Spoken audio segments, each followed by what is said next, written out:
El lujo. ¿Qué duda cabe? Los mercados de lujo nunca han sido nuestra especialidad en LATAM. Somos más de materias primas, de vender a granel, pero lo de contar historias sofisticadas para agregar mucho valor es algo en lo que todavía estamos nuevos.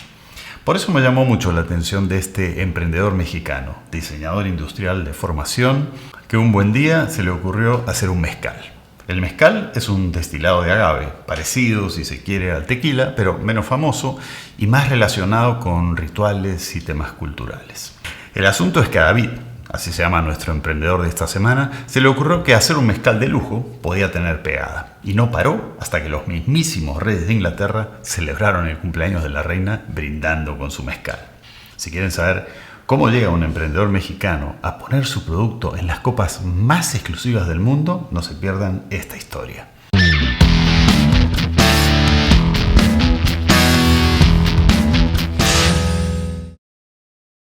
Para entender la historia de Santo de Piedra hay que conocer un poco del background de David.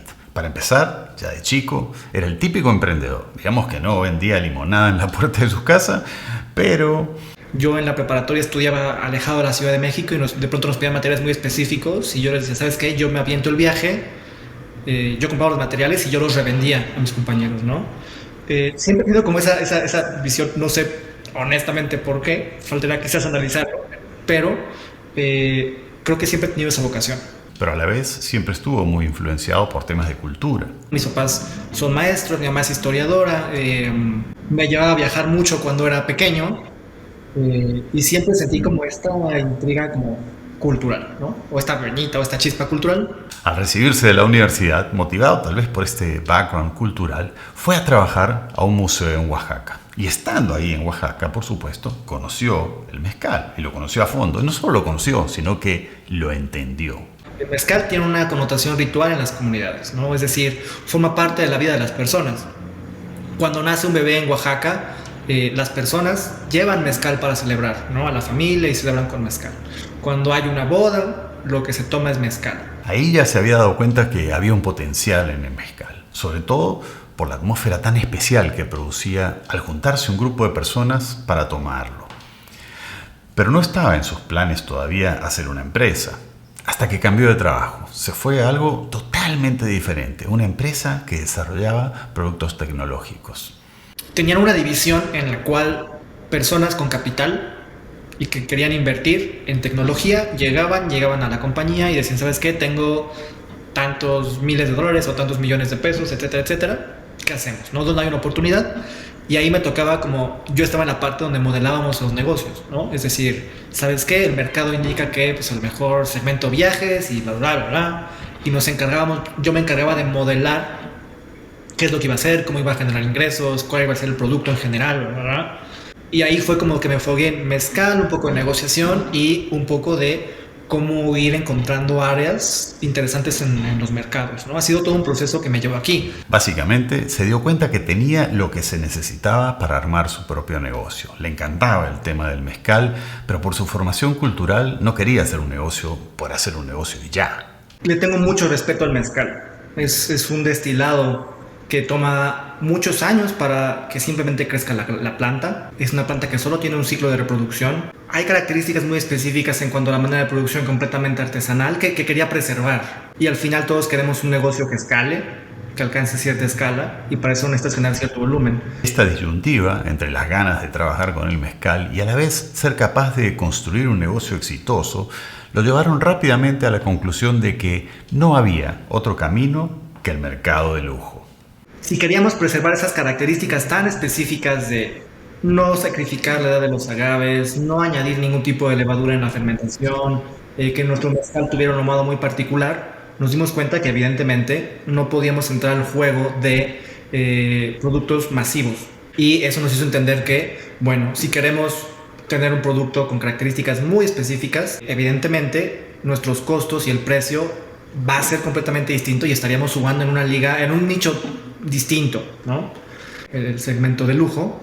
Y fue así que nos pusimos a empezar a analizar, bueno, cuáles son los mercados más importantes para la industria del lujo, cuáles son los drivers principales de esos mercados, etcétera, etcétera. Y nos dimos cuenta que Reino Unido era el mercado que nos iba a permitir entrada por ser un mercado, una meca para las industrias de lujo, para las marcas de lujo. La idea estaba clarísima, ahora solo faltaba un detalle. No tenía capital para iniciar, entonces tuve que aplicar algunos fondos, que ahí entró Fletch, que fueron los primeros que creyeron en la idea.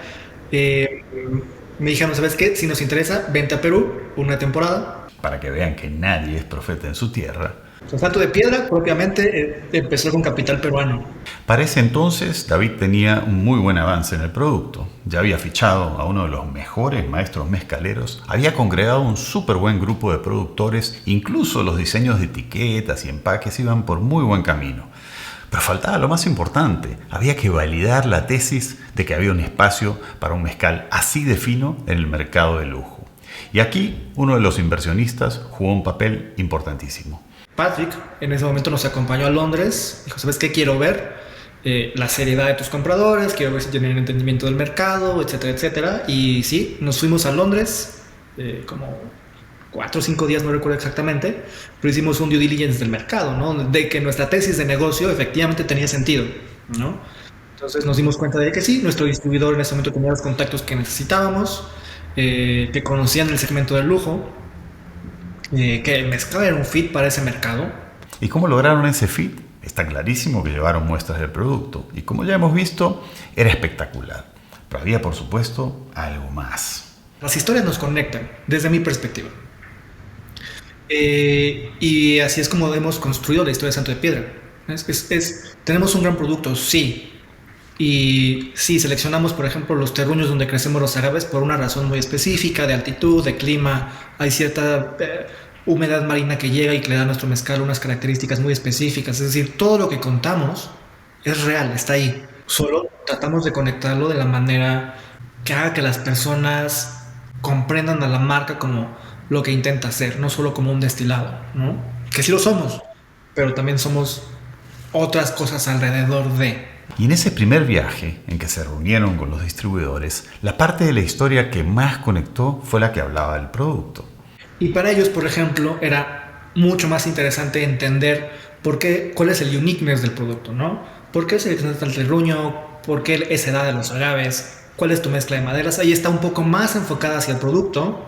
Pero curiosamente, una vez que el producto ya se estaba vendiendo y a medida que se iban acercando al consumidor, otros aspectos de la historia iban cobrando fuerza.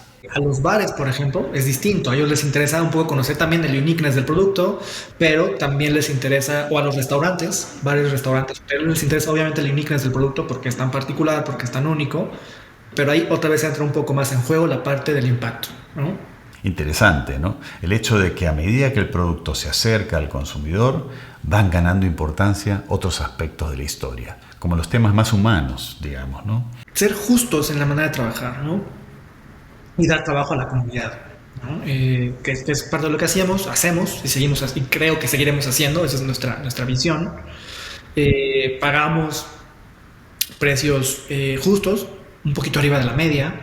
Y así, contando la historia, han ido creciendo poco a poco. Usando el boca a boca de manera muy inteligente, crearon un programa de advocacy, es decir, como un programa de embajadores. Aquí las estrellas son los chefs o los bartenders, etcétera, etcétera, pero mucho de lo que también enfocamos nosotros en las capacitaciones y en todas las bocas y que damos es con el personal de servicio, con el personal de mesa.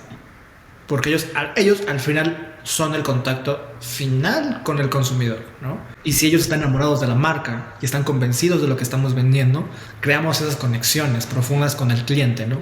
Y una de estas conexiones fue la que los llevó finalmente al cumpleaños de la reina.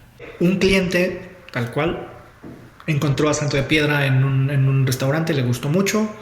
Da la casualidad de que esta persona formaba parte de St. James House, que es la organización, digamos, que hace todo este tipo de celebraciones reales y que se encarga de la parte del PR.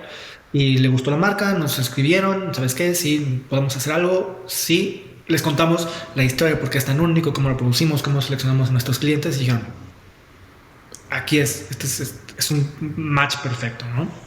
Esta, en resumen, es la historia de cómo este todavía pequeño emprendimiento, pero con una historia gigante, pasó de un embarque inicial de unas 600 botellas a las 12.000 botellas que venderán este año. Pero ojo, en los mercados más exclusivos del mundo y a precios super premium. Y ya saben, acá en LATAM Business Stories lo que queremos es inspirar.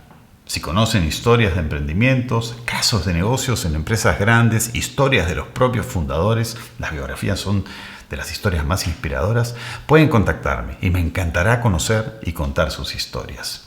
Lo hacemos porque creemos en la empresa como el medio para salir adelante en LATAM. Creemos que los latinoamericanos somos emprendedores de alma y corazón, pero algo se torció en algún momento y la palabra negocio se volvió una mala palabra. En LATAM Business Stories buscamos mostrar esa cara real de los negocios, esa donde ganar dinero no es un pecado. Y no se olviden, si quieren saber más sobre cómo disrumpir los mercados de lujo, no se pierdan la entrevista completa que está acá mismo. Hay buenísimos tips y mucho más del aprendizaje de David sobre cómo colocar su producto en los mercados exclusivos. Nos vemos la próxima. Chao.